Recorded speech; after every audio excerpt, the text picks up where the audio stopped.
Welcome to part 4 of this tutorial series on Excel VBA user forms. This one's all about validating controls on a form, making sure that your users have entered valid values. So a quick overview of what we're going to cover here. We're going to talk about validating individual controls in this video, so looking at individual text boxes. We'll start with a quick look at how you can define your validation rules, so you know what you want to achieve, which is quite important before you start writing code. We're going to have a look at the events that are triggered by entering data into a control, and the sequence of those events is quite important. We're going to then show you how you can test for numeric values and for date values that have been entered. Explain how you can cancel an event if the values entered are not valid, and then just a quick comparison of using message boxes versus formatting controls at runtime as a way to indicate to the user what's gone wrong. Just a quick little summary of the advantages and disadvantages there. So there's quite a lot to do in this one. Let's get started. Before you start writing any validation code, it's a pretty good idea to decide on what validation rules you'd actually like to apply, and when you'd like those to be triggered. So just as a quick example, what we're going to do with our form, if I display it on screen, is we're going to make sure that when the user clicks the Add to List button, that all the controls have already been filled in. So we can't click Add to List if we haven't typed in a title, or if we've deleted the default values for the gross and release date.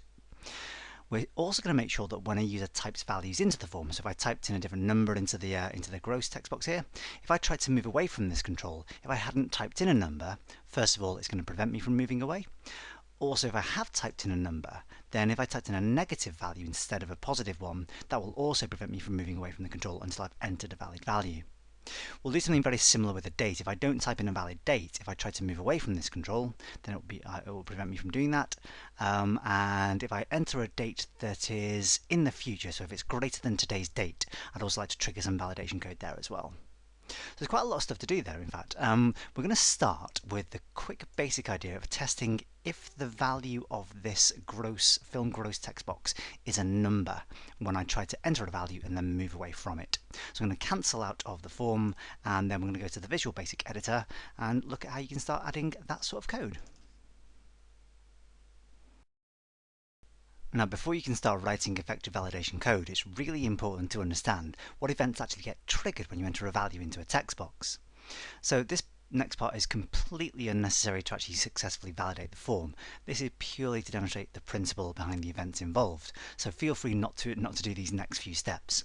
I'm going to change the design of my form a little bit. I'm going to add a label here that allows me to list out what events have been triggered when we enter a value into this gross text box. So I'm going to give myself a bit more space on the form, and I'm going to add a simple label. I'm going to make it quite tall, so it's going to add quite a lot of different lines of text into this label. I'm going to give it a sensible name as well, so I'm going to call this one event list. And then what I'm going to do is add some code to the events associated with this text box. Before I do that, in fact, I'm going to add a quick little default caption to the label as well. So rather than calling it label 1, I'm going to say this is a list of events. So the default event associated with a text box, we've seen things like the click event for a button and the click event for a form and the initialize and terminate event.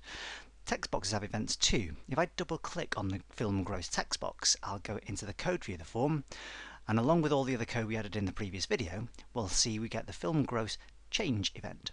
So the change event is triggered every single time you change the value of that text box. So every time you enter a different value or delete a value, it will trigger this change event.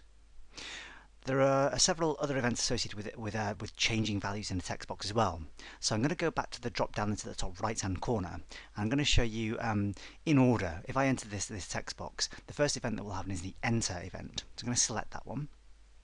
I'm also going to go back then, and we've already got the change event. Now imagine I change the value and I try to move away from the text box.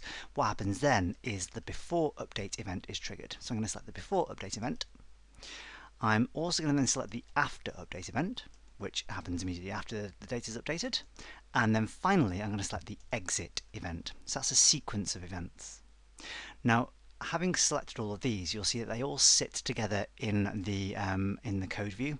They all start with the name of the control, so film gross. So it's they're not listed in the order that they happen. They're listed in alphabetical order of the event names. So what we're going to do is just add a little bit of code into, first of all, the after update event that adds a little entry into my label that I added. So I'm going to say what was it called? List of events, or sorry, event list, wasn't it? We called it event list. I'm going to change its caption so that it's equal to event list.caption, so it's equal to itself. And concatenate a VB new line character, and then concatenate the name of this event, which is after update. And then we're going to do exactly the same thing for each of the other events. So it kind of makes sense here just to copy that line. And then for the before update event, I can paste that in, change the name of the event there so it says before update. And then again I can paste it into the change event and call this change. And then the enter event, and again call this enter. And then finally into the exit event and call that exit. Okay, so having added this, it's a fairly basic bit of code really. It's just a lot of effort to capture every single individual event. But what we're going to do now is go back into the into Excel and test what happens when you start changing the value of this film gross text box. So I can launch the form in the usual way by clicking any of my 3 buttons, and then you'll already see that the caption of my label has changed once. There's an entry there that says change. So that event there has been triggered when the code that we added to the initialize event of the form changes the value of this text box. These events can be triggered not just by you or a user physically changing the values in the text box, but also by code changing it as well. So I'm just going to go through now and I'm going to activate this text box by hitting the tab key to navigate to it. And you'll see that we've now entered the text box. That's triggered the enter event. And I'm going to start typing in some values. So I'm typing 7, 3, 1. You see every single time the value changes. If I backspace an entry as well, that triggers a change event. So every change to the value in that text box triggers the change event. What I'm now going to do is hit the tab key to navigate to the next control. And that's going to trigger a sequence of 3 events: before update, after update, and then exit. It's important to note that the change event and the update events only get triggered if you do physically change the value in the text box. So if I go back to the title text box, I'm going to tab into the gross text box again. So there we go, the enter event. Then I'm just going to immediately tab away from it into a different box. So there we go, just get the exit. So I haven't triggered a change or a before or after update. So now that we know which list of events happens and what order they occur in, we need to choose which event we add our validation code to. It doesn't really make sense to use the enter event because the value might not ever change, so it seems silly checking the value is not changed. We could use the change event, I suppose, and trigger our validation code for every single individual character change of the value in the text box. Well, that's probably a little bit inefficient and might get a little bit annoying to the end user as well. We could use before update, after update, or exit. So the before and after update events are triggered only if you have changed the value in a text box. Exit is triggered every single time. So again, it might be a little bit inefficient to use the exit event if it's triggered every single time, even if you're just passing through the text box. So before update or after update, I think, are the two that make most sense. If we go back to the Visual Basic Editor, and sorry, beg your pardon, if I close down the form first and then go back to the Visual Basic Editor. If I look at the code behind the form, I'm just going to hit the F7 key to go to the code view. The one we're going to pick for our validation is the before update event, and the sole reason for doing the before update event is because this one has an extra parameter here called cancel, which can be set to a Boolean value, true or false. So before update can be cancelled, whereas after update can't. The effect of that, if I choose the before update event, I'm going to add a single little bit of code here that's going to demonstrate what cancelling this event does. I'm going to set cancel equal to true. Then I'm going to go back into Excel and I'm going to load the form again. And I'm going to tab into the gross text box, so I get the enter event. I'm going to type in 1, 2, 3, and then I'm going to tab away from it by pressing the tab key. So you can see it's triggering the before update event, but before anything else can happen, I'm immediately cancelling the before update event, so that prevents both the after update and the exit event from happening. So the end result for the user is they're stuck in this text box. Now ideally we do this with some sort of conditional test to check if the value that has been entered was not a number. Now if I try to do this, the user can't possibly move away until they've entered a valid number. So now that we know what event we're going to choose, we've just got to add in the correct code to make it work properly. So I'm going to close down the form and then head back to the Visual Basic Editor and then start adding some code to the before update event of this text box. So the important thing here is that we only cancel the event if the value entered is not a number. So to test if a value is a number, you can use a function in VBA called isNumeric. So we're going to add an if statement, and then we're going to check if not is numeric, Then we're going to pass in the value of the film gross text box. So we're going to say film gross dot value. Then, and only then, are we going to cancel this event, and don't forget to add in the end if statement just at the end. Okay, so just to test this out now, if we head back to Excel and we choose to show the form, and we can enter some random details. We can say the prisoner, we can enter a value. If I do enter a number here, so for instance the number 6, then I can happily tap away from this control and everything works normally. If I get back around to this control and I enter something that's not a number, so for instance the text, not a number, if I try to move away from this text box now, I'll find that I can't. So every time, it doesn't matter if I try to click away from it or tap away from it, I can't move out of this control because the before update event gets cancelled every single time. The problem with what we've done so far is it's not very obvious to the user what they've done wrong. So what we're going to do is make sure that the user gets presented with a message to tell them what's happened and what they can do to put it right. So I'm going to close down the form, head back to the code view in the VB editor. I'm just going to double click on the gross text box there, and then we're going to add a bit more code to here to this if statement to make it a bit more obvious to the end user what to do. So one simple way to display information to the user is to use a message box. So inside our if statement, either before or after the cancel equals true line, it doesn't really matter which, I'm going to add in my message box before that line. We're going to display a message box which says you must enter a number. And then let's have a quick little symbol on here as well. We'll have the VB critical symbol. Sorry, put the full stop in place of the comma. VB critical is what we'll have here. Okay, so just to give this a quick little test, we can go back to Excel again. And we show the form and head straight there and try to type in a bit of text and then try to move away from that text box. There we go, we see our message box pop up. I can hit OK or hit enter on the keyboard. Then I'll be stuck inside this gross text box until I change the value into a number. One slightly disappointing thing here is that I have to manually select all the text, either using the mouse or just manually delete it using the backspace key or the keyboard. It's quite annoying that I have to do that myself manually. It would be nice if the code selected the text in the text box, or indeed just deleted it, cleared its contents out automatically, so that all I would have to do is start typing a valid number. So I'm going to close down the form and then go back to the Visual Basic Editor again, and then back to the same event. We're going to add in a little bit more code inside this if statement to make things a little bit more user-friendly. So we could do a couple of things here, and probably the easiest is just to clear the contents of the text box if the user's entered an incorrect value. To do that, we can head back into the if statement, and then we could just change its value so that it's empty. So we could say film gross dot value equals an empty string would work. It might be more appropriate in this case to change it to be equal to a number. Maybe the value 0 is meant to be a numeric text box, so we could set it to its original default value of 0. The issue here is that the user might have just done something simple by mistake. For instance, they might have entered a valid number but then accidentally hit one of the letter keys right at the end. And what we're doing here is clearing out the contents of everything they've typed in, which could be quite annoying. So rather than delete everything, what we're going to do instead is select all the text in the text box for the user. So if they did want to replace it, they can just start typing. Otherwise, they can just still edit what they've typed in already. So to do that, we're going to change two other properties of the film gross text box. The first one is called cell start. This indicates the position, or the starting position of the selected text in the text box. We're going to make this equal to 0, which indicates the very first character, the very first position, the leftmost character in the text box.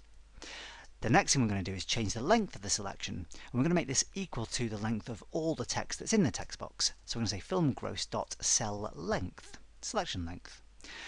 To make this equal to the length of whatever's in the text box, we're going to use the len function, L-E-N, and then if you open the parentheses, we can pass in the value of the film gross text box. So we say film gross dot value.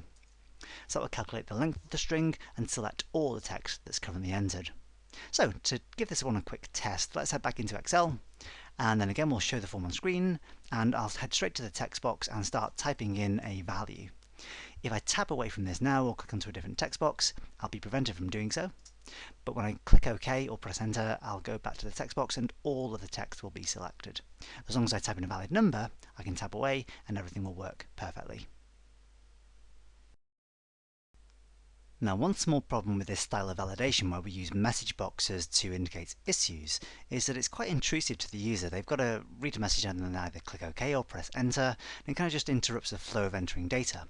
What would be an alternative approach, and one you'll see quite commonly used on websites these days, is rather than displaying a message you have to click on, they'll indicate an issue by changing some formatting property of the control in question. So what we're going to do instead of showing our message box is we're just going to change the background colour of this text box to indicate some sort of issue. So to do that, let's close down the form first, and then we'll head back to the VB editor, and we'll head back to the code behind the button. The text box.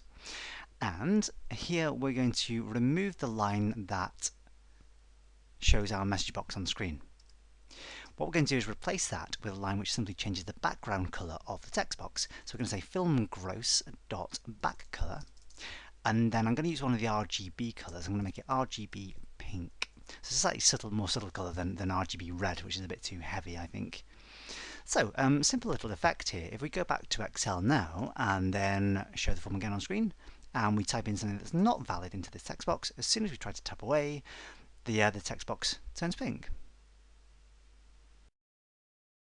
One thing that we do lack, though, with this technique is any sort of valid information that explains to the user what's gone wrong. So that's where the labels come into play. What we're going to do is modify the caption of this label to indicate to the user what they should do to fix the problem. The other issue we've got as well is that if we do enter a valid value, and if I now tap away from this control, the text box still remains pink.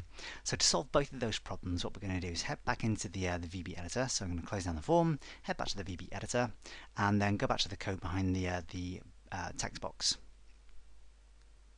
So we can change properties of the label in just the same way we can change properties of the text box at runtime. Let's refer to the label. Fortunately, I created quite a sensible naming convention when we first created the form. I've got my text box called film gross. I know its associated label is called film gross label. So I can find that in the IntelliSense fairly easily.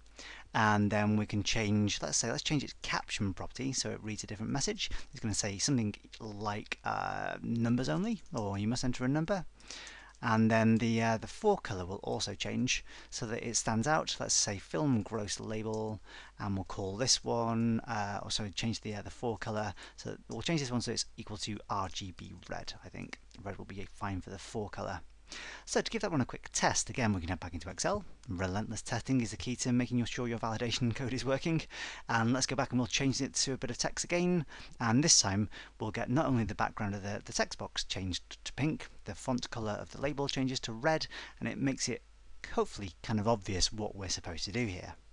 Now we've still got the issue where if we change this to a valid value and then tab away from the control, we've got everything looking as though there's still an issue. So we want to get to the point now where we change everything back when the value we've entered is valid. Now a sensible place to change the formatting of the text box and label back to their original status is in the after update event, and let's just have a quick look at why that's the case. So if we were to just tab through the controls without changing anything, we trigger the enter and the exit event for this text box. If I just go back to the text box, shift and tab, and then I enter an invalid value, and then try to tab away, it triggers the change in the before update event. If I now enter a valid value, change and then tap away, it triggers the before update, then the after update and the exit event. So basically the after update event will only be triggered if I change the value in the text box and it is a valid value. So that means that I can use that to reset the formatting of both the text box and the corresponding label.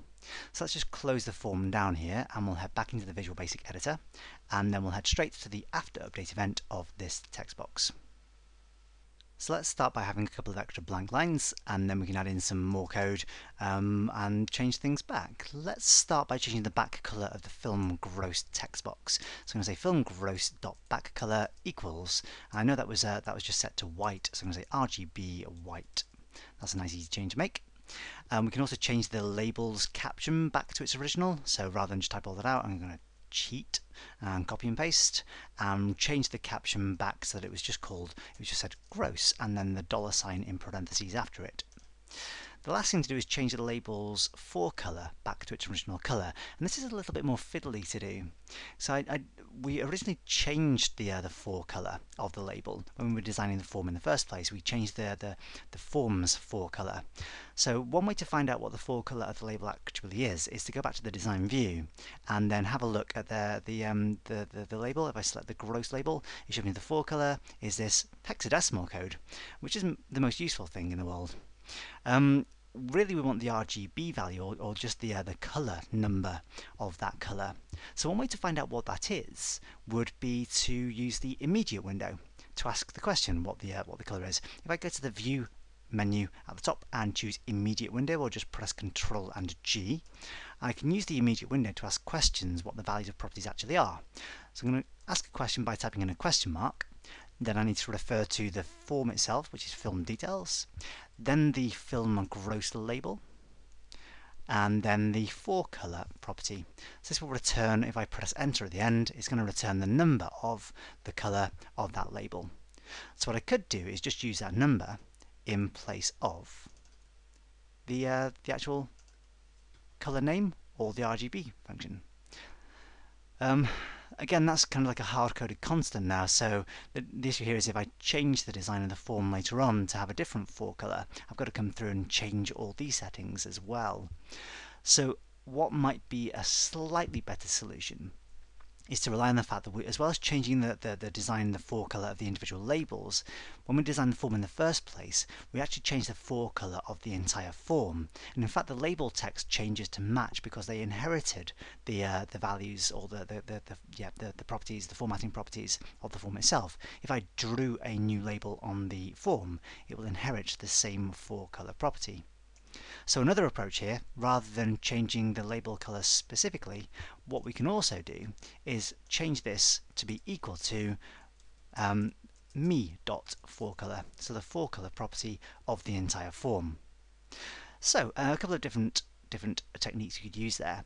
Let's just test that they all work. If we go back to the form now in Excel, and we launch the form again, and we start by typing in some text into the text box, everything changes colour and we get the error message. If I finally replace that with a number, and when I tab away this time, everything reverts back to its original settings. So it's a fairly nice streamlined way for the end user to work. They'll clearly see if something's gone wrong, and as soon as they fix the problem, everything returns to normal, indicating that everything's okay again. The last thing we'd like to check for the film gross text box is that the user hasn't entered a negative number. We still haven't handled that part yet. So I tab into the text box and type in a negative number, and then tab away from it. That's seen as a perfectly acceptable value. So to make sure that that's not allowed anymore, we're going to close down the form, head back to the VB editor, and we're going to add in a bit more code to the before update event of that text box. All we're going to do here then is add an else clause to the if statement inside the before update event. And this is only going to get triggered as long as the value entered into the film gross text box is a number. So if we say else, we can then nest another if statement to check that that number is greater than or equal to 0. In fact, what we're going to do here is we're going to check if the film gross dot value is less than 0, then we're going to do something. I'm just going to close off my if statement with an end if. Essentially all we want to do here is basically repeat all the things we did when the value wasn't a number in the first place. So the important thing is that we cancel the event. I know it seems a little bit silly to duplicate code like this, but just for the time being, just in the interest of getting this done, we're going to copy and paste that entire set of code, and we're just going to then modify maybe the caption that the label displays. So we're going to call it what should we say? We'll say positive numbers. So let's make a nice quick simple little change. So it's just a more descriptive, more specific message for this particular error. So if we were to then go back into Excel and once again test that the validation works, we should be able to tab to this text box. If we type in text, that's not going to work. If we type in a positive number, that will work. If we type in a negative number, that won't work. But again, we can replace that with a positive number and then everything works again. So that's the basic idea. I think that's pretty much everything to do with the film gross text box. The next thing is to validate the release date to essentially check the same sorts of things. Before we do get on to validating the film date text box, what we should probably do is tidy up a little bit with the film gross. So we've added in a whole bunch of extra code that was purely to show you the list of events that were happening. So let's just delete those lines of code that were indicating the event that was happening. So for each of these after update and before update events, we can just delete the first lines of code in there. I also added in all these extra event handlers to show you the sequence of events, so the film gross change, enter and exit.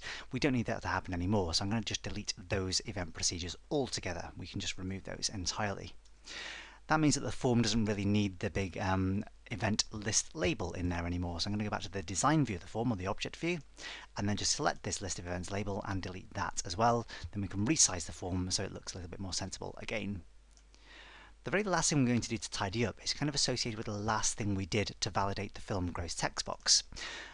We replicated the same section of code in the same subroutine, which is a little bit silly to do. What we would do ideally in the real world, wherever we duplicate code like this, we would separate this out into a separate subroutine and then call it whenever it's needed. The techniques we refer to as modularizing code or writing modular code, so it makes things a bit more efficient, it makes things easier to change because we would only have one place to do it. So what we'll do is we'll write a separate subroutine, sometimes referred to as a helper method, that will allow us to change the formatting of the film gross text box and label, but only writing the code once. So we're going to declare another subroutine inside the form itself. It's going to be a private subroutine because we only want to be able to reference this from within the form. So I'm going to create a new private sub. It doesn't really matter where in the sequence, but for me it makes sense to add it somewhere nearby the events that are going to call it. So I'm going to call this one a private sub, just to make it fit in with the names of the existing procedures. I'm going to call this one film gross show error. So it just starts with the name of the control that we're modifying. Now, one thing that is different about the two separate sections of code we've written here is we have a separate caption for the film gross label, depending on exactly what sort of error has occurred. So I'd like to be able to handle that slight difference in the subroutine itself. So I'm going to open up a set of parentheses and declare a simple parameter here that we're going to call, what are we going to call it? We're going to call it error caption or error message. Error caption I think we'll do, as a string. So the subroutine itself is going to essentially just do all the things we've done here. So I'm going to copy and paste this section of code one more time. Apart from the cancel equals true, cancel is a parameter of the before update event, so I can't make that happen inside the film gross show error subroutine. So let's leave cancel where it is, but copy all the other lines of code out and then paste them into this procedure. And then the one thing we're going to change here is, rather than specifying this exact error message here, numbers only, or positive numbers, I'm going to reference whatever value we passed in through the error caption parameter. So I'm going to say error caption instead of the exact specific message. Now what we can do is start tidying up the before update event. So I'm going to first of all deal with the if not is numeric section. Let's get rid of these lines of code here, the things that change the forecolor, back color, and select the text. And then what we're finally going to do is take away the section that says film gross label.caption equals, and then replace the entire thing with a call to the film gross show error procedure. So there's a couple of ways we can do that. Simplest is just to call or just state the name of the procedure you want to call. So film gross show error. The parameter we're passing in, or the argument that we're passing to the parameter, is numbers only this time. So you'll see if you type in a space after your film gross show error method, it'll indicate you've got a compulsory parameter, error caption, as a string. So we're going to pass in the phrase numbers only this time. It's worth mentioning, again, we've covered this as part of the main Excel VBA series, you can optionally write the call keyword when you call another procedure. The only difference that makes is that if you want to pass arguments to the procedure, you'll see currently we've got a syntax error. We must wrap up the parameter list or the argument list in a set of parentheses, and then it's perfectly valid again. Entirely your call whether you do. Sorry, no pun intended there. Entirely your choice whether you do that with the call keyword or not. Once again, then we can just modify this for the second if statement, again leaving the cancel equals true statement in there, but removing all the other lines of code, and then replacing the final one there with a call to film gross show error. and then this time passing in the positive numbers error caption. So there we go. It just tidies up the before update event a lot. It means that we've only got one set of code that we would need to update. So if we decided that we wanted to change the colours we're using to indicate the errors, we've got one single place that we can do that now. Everything else will just work in exactly the same way, and if you wanted to prove that, we can head back to Excel and once more test the whole thing out. So if I type in a bit of text, doesn't work, it says numbers only. If I tab away from this with a positive number in there, it will revert back to the way it was before. Go back and type in a negative number, and it will say positive. I haven't quite made this label wide enough, have I? It's not showing the full caption. I should probably change that in the design view, or maybe shorten my little error caption here. But the important thing is that it does work with a single subroutine rather than repeating the same section of code again and again and again. So just a quick idea for you. It takes a little bit of effort to do that, but I think in the long run it's worth it. Writing these separate helper methods to make sure that you can edit the code more easily later on and just call the same procedure multiple times. So now that we've seen the general approach, validating any other control in the form is pretty simple and straightforward. It follows the same pattern. So let's validate the film date text box. I'm going to do this directly from the VB editor this time rather than go back to the design view of the form. I'm going to use the drop-down list at the top to select the film date text box. That'll give me the default event, which is the change event.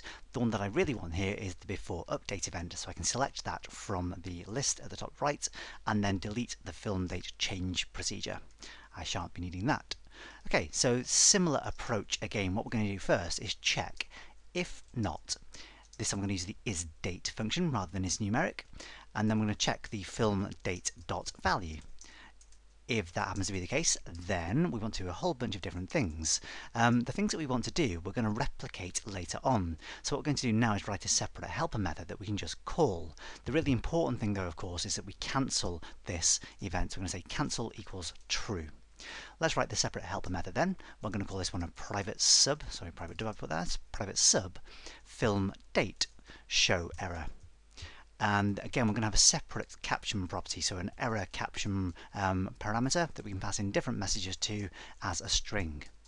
So the things we're going to change here, we're going to say film date dot back color equals RGB pink, and then we'll say film date label. So film date label dot forecolor equals RGB red, and then we'll also say film date caption. Film date label dot caption. Beg pardon. Film date label dot caption equals whatever the error caption is that we passed in. So I'll refer to the error caption parameter. We'll also say film date dot cell start equals 0, and then we'll say film date dot cell length equals len film date dot value. So we'll select everything in there. Then what we can simply do is call that procedure from inside the if statement of the before update event. So we're going to say call film date show error, and then we'll pass in a specific error message. This time we'll say dates only. Okay, so that should handle the basics of changing the font color and the forecolor and the back color of the label in the text box. What we haven't done yet is change everything back to its original state. So we need to use the after update event of the text box to do that. So while we're here, we can choose the after update event from the drop down list at the top. After update, there it is. And here we're just going to do essentially the reverse of what we've done in this section here. So I'm going to take just a quick copy paste of this and put that into the after update event. So we'll change the back color of the film date text box so that it's RGB white. The film date label forecolor, I'm going to make that equal to the forms forecolor. So again, I can say me dot forecolor. And then the caption of the film date label will go back to being whatever it was originally. It was just something simple like release date. Okay, so that's the absolute basics of making sure that we enter dates and dates only into the film date text box. So again, we should check that this validation code works by heading back into Excel and then showing the form on screen and trying to enter anything that's not a date into the release date text box. So clearly we haven't entered a date. If I change this back, so it was 22 Mar 2016, and then tab away, that is suddenly triggered or detected as a date. The nice thing is that it will detect different values as dates as well. So if I change this so that it was let's say 22/3/2016, this will be detected as a date quite happily. It'll do US formatting, so 3/22/2016. That's detected as a valid date. So there's a variety of formats we can enter here that will be detected as valid dates. It's essentially anything that's not a date. There you go. You get the validation code being triggered. So that's one thing done. The other thing we want to do here as well is check that we don't enter a future date. So if I entered, for instance, the 25th of the 3rd, 2016, I wanted this to be invalid as well. I only want to enter films whose release dates have already happened. So let's add in a bit of extra code to check that the release date hasn't passed yet. We can close down the form, head back to the VB editor, and then back to the release date text box code. Now this sounds like it should be a fairly easy problem to solve in a similar way to the way we solved the issue with the negative numbers for the film gross value. We can add an else clause to the if statement in the before update event of the film date text box, so we can happily do that, and then we can simply check else if film date.value is greater than the result of the date function. Then what we'll do is we'll say end if and we'll call film date show error, and then we will pass in a caption like no future dates, something along those lines, no future dates. Probably haven't got quite enough space to show that full caption on the label, but never mind, we'll clearly see that it's working. And of course the important thing is that we cancel equals true. So, having done that, I want to give this one a quick test and show you a slight little issue with what we've got here. If we go back to Excel and then let's launch the form, and we'll try adding in, let's say adding in a date that's in the future, so 25th of March, hit add to list, and clearly that works, that's fine. If I change this back to, let's say the 21st of March 2016 and hit add to list, the annoying thing is that's still triggered, that's still detected as being later than today's date, and clearly that's not the case. It doesn't matter what date I add in, 2nd of March 2016, 2nd of March 1900, doesn't actually matter here. Anything that I try to do to tab away from that text box thinks that the value in that text box is greater than today's date. The basic reason for this, without getting into too much detail, is that the value in that text box is not yet being evaluated as a date. So although we're comparing it against the date function, it is not treating the value in the text box as an actual date value. So the solution to this is to make sure that the value in the text box has been converted into an actual date before we attempt to compare it against the result of the date function. So let's close down the form first of all, and then back to the VB editor, and then back to the same code behind the app before update event of the film date text box. So to convert the value of the text box into an actual date, we're going to use a variable and then a conversion function. So I'm going to declare a variable at the top. Let's call it actual date, so we know what we're dealing with, and the data type of this will be a date. We want to make sure that the value we've typed into the text box can be treated as a date, so we'll write this as part of the else clause again, so we'll only reach the else clause if the value entered can be evaluated as a date. And as long as it can be evaluated as a date, we're going to convert the value, we're going to store the value in the actual date variable. We'll make it equal to the result of converting the value using the cDate function. So cDate, and then pass into that the value of the film date text box, so filmdate.value. We can then just modify the if statement ever so slightly to say if the actual date is greater than the date function, then we'll call on our validation code. So once again, a quick little test back into Excel and show the form again, and if we just change this to a future date first of all, so let's say 25th of March, and then click away from that, no future dates, so we can't leave that control yet. If I change it back to the 22nd of March, or the 21st, or anything else, then we can happily now tab away from that text box. It's worthwhile mentioning just quickly the idea that you can enter in different date formats. So for instance, if I put in the 1st of the 4th in UK format, so day, month, year, because the regional settings of my computer are set up to use UK formatting for dates, then it triggers the 1st of the 4th as being later than the 22nd of March. If I change that around so it was 4/1, then that's treated as the 4th of January, so that will be earlier than today's date. So that part is just based on the regional settings of your machine, just in case you were wondering. Okay, so we've got to the stage where we've got these two individual text boxes validated quite specifically. As soon as we enter values into them, they're checked that they're a valid data type and that the valid data type is within a certain range as well. The one thing that we haven't done yet in this video is we haven't checked what happens if a user just clicks the Add to List button blindly without entering anything, or indeed removes values from existing text boxes. The numbers only thing works quite neatly there for this, because if I try to enter an empty string, that's treated as a not number. So that's quite neat. Likewise for dates, if I try to remove that and then click away from that text box, that's treated as a not date. So the one thing we haven't done yet is checked what happens if we haven't entered a value at all in a text box. And we're going to deal with that in the next video in the series. We're going to add a lot more code that's going to check every potential object to make sure that it has a value entered into it. So hopefully this one's been useful so far. Next one kind of is a companion video to this one. So join us next time and we'll find out how to test for empty text boxes. If you like what you've seen here, why not head over to the WiseL website, where you can find loads more free resources, including these videos, some written blogs and tutorials, and even some exercises that you can download to practice your skills. Thanks for watching, see you next time.